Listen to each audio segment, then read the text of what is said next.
Budidaya tanaman tomat di Politeknik Negeri Lampung. Budidaya tanaman tomat yang kami praktikkan ada dua varietas, yaitu varietas Karuna dan varietas Gustavi F1. Pertama, yang dilakukan adalah penyemaian benih tomat. Penyemaian benih tomat disiapkan dengan lahan ukuran semai seluas 50 x 50 cm. Pembumbungan. Langkah ini sangat penting karena keutuhan bibit hasil penyemaian akan menentukan pertumbuhan tanaman berikutnya. Pada tahap pembumbungan, tanah yang berada di sekitar bibit sebaiknya ikut terbawa saat dipindahkan ke bumbungan. Tujuannya adalah agar tanaman tidak stres saat dipindahkan ke media tanaman yang baru. Setelah itu, pengolahan lahan. Pengolahan lahan dilakukan dengan cara menggemburkan tanah, kemudian dibuat bedengan dengan ukuran bedengan 100 cm, panjang bedengan 10 meter, tinggi bedengan 30 cm, dan lebar drainase 70 cm.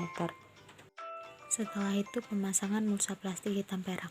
Pemasangan mulsa plastik hitam perak dipasang dengan ukuran panjang 1 x 11 meter. Dengan cara menarik mulsa PHP secara bersamaan, dan setiap bedengan diberi penjepit bambu yang sudah dibentuk runcing dan tipis dengan ukuran kurang lebih 30 cm di setiap sisi mulsa. Selanjutnya adalah pemupukan dasar yang bertujuan untuk menambah unsur hara yang terkandung di dalam tanah. Pemupukan dasar dilakukan dengan cara memberikan pupuk kandang, kemudian disusul dengan pupuk NPK Mutiara. Selanjutnya penanaman. Penanaman dilakukan dengan cara membuat lubang tanam dengan kedalaman kurang lebih 20 cm dan jarak 50 x 60 cm dengan jumlah bibit 40 per bedengan. Lalu pemberian mulsa jerami. Pemberian mulsa jerami dilakukan dengan cara menaburkan jerami di atas bedengan yang telah ditanami tomat dengan ketebalan 10 hingga 15 cm. Pemasangan jerami bertujuan untuk menjaga kelembapan tanah. Lalu pemupukan. Pemupukan dilakukan dengan cara pemberian pupuk cair atau pengocoran dengan mencampur pupuk NPK sebanyak dosis yang telah ditentukan.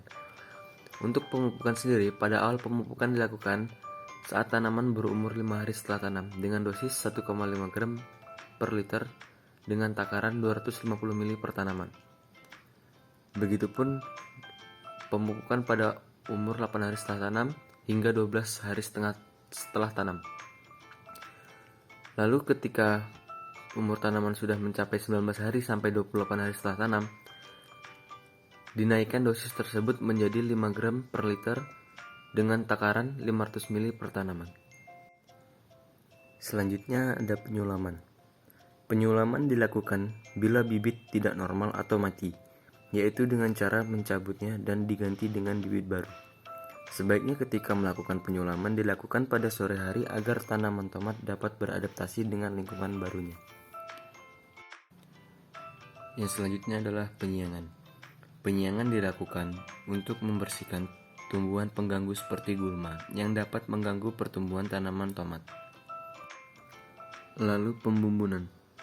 Pembumbunan dilakukan dengan cara tanah di area sebelah kanan dan kiri barisan tanaman diuruk dengan cangkul, dinaikkan ke atas, kemudian ditimbunkan di barisan tanaman. Tujuan pembumbunan adalah untuk memperkokoh berdirinya batang tanaman dan sekaligus untuk memperbaiki aerasi dan pengaturan pada tanah yang terlalu banyak air. Pemangkasan adalah selain memperindah dan menyeimbangkan bentuk tanaman, pada dasarnya pemangkasan merupakan upaya perawatan yang mengacu pada manfaat dan tujuan tertentu. Pemangkasan sengaja dilakukan bila kita ingin mempertahankan bentuk alami dari tanaman yang bersangkutan. Penyiraman. Penyiraman tanaman yaitu kegiatan yang perlu diperhatikan dalam melakukan pemeliharaan tanaman, dikarenakan tanaman memerlukan asupan air yang cukup untuk melakukan fotosintesis dan memperoleh kebutuhannya untuk tumbuh dan berkembang. Tanpa air yang cukup, produktivitas suatu tanaman tidak akan maksimal. Pemasangan ajir. Pemasangan ajir pada tanaman adalah penopangan tanaman agar tanaman tetap berdiri tegak dan mendapat sinar matahari yang cukup untuk pertumbuhannya. Pengikatan. Tanaman tomat yang telah mencapai ketinggian 10-15 cm harus segera diikat pada ajir. Pengikatan jangan terlalu erat. Yang penting tanaman tomat dapat berdiri. Pengikatan dilakukan dengan model angka 8 sehingga tidak terjadi gesekan antara batang tomat dengan ajir yang dapat menimbulkan luka. Penyemprotan pestisida. Penyemprotan menggunakan fungisida dilakukan 3 kali selama praktik dan insektisida 5 kali selama praktik. Penyemprotan selanjutnya penyemprotan hayati, yaitu menggunakan trichoderma dan beveria. Hama dan penyakit. Yang pertama, ulat gerayak. Ulat yang tidak berbulu, oleh awam biasa disebut dengan ulat tentara. Yang kedua, ulat buah. Tubuh ulat berbentuk silindris dan terdapat variasi warna dan corak. Tergantung pada sumber makanannya, gejala serangan ditandai adanya lubang pada buah. Yang ketiga, bercak daun. Bercak daun abu-abu pada tomat disebabkan oleh jamur Sepelium solani yang menyebabkan lesi pada daun menjadi mengkilap di tengah dan retak. Yang keempat, blossom and root, penyakit busuk pantat buah tomat. Penyebab busuk ujung buah tomat adalah ketidakmampuan tanaman menyerap cukup kalsium untuk mencapai buah. Yang kelima, keretakan buah. Tomat yang mengalami keretakan atau pecah ini biasa disebabkan karena kelebihan jumlah air yang didapatkan. Selanjutnya adalah pemanenan. Panen dilakukan pada umur 53 hari setelah tanam. Panen sebaiknya dilakukan pada pagi atau sore hari untuk mengurangi respirasi buah. Cara panen dengan mematahkan tangkai buah dengan hati-hati agar buah tidak rusak, kemudian buah dimasukkan ke dalam kantong plastik, kemudian dikumpulkan dan ditimbang. Di dalam pemanenan terdapat 6 kriteria panen. Yang pertama, hijau mentah. Kedua, hijau redup atau hijau matang. Ketiga, semurat atau setengah matang. Keempat, peralihan, yaitu setengah kuning, setengah merah.